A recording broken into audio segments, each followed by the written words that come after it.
Okay, so here I am laying down a base wash of yellow ochre to the hair.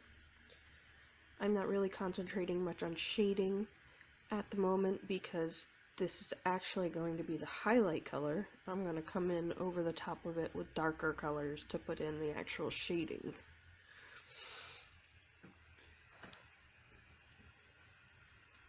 I'm using wet into dry method here, and I'm also putting the yellow ochre on a base coat for her wings.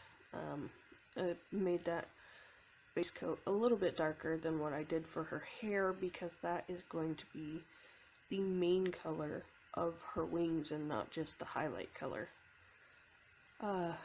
Yes, I am using a Pringles lid as my mini palette. It actually works really great as long as you make sure it's clean. When you're done with it, you can just wash it off and use it again. And I'm using the Aquanaut Flow Brush. I'll put the details in my credits and below the video.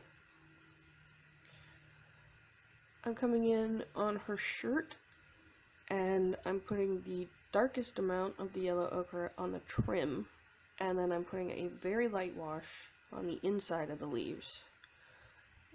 This will give it a nice, richer sort of highlight color for when I go back in and I add in the sap green that I'm putting on now. I put that in. I leave most of the trim yellow, and I leave some areas of yellow shining through as highlights on the leaf as well. Sorry about the ambulance.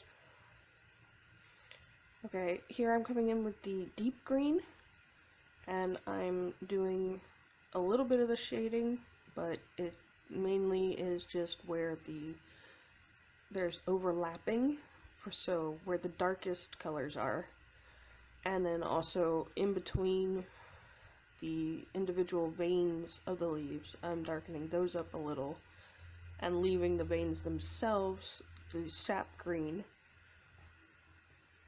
for contrast. And then once it's all dry, I'll come back in over the top and actually put in more details and shading over the top of this. So this is all just the base coat.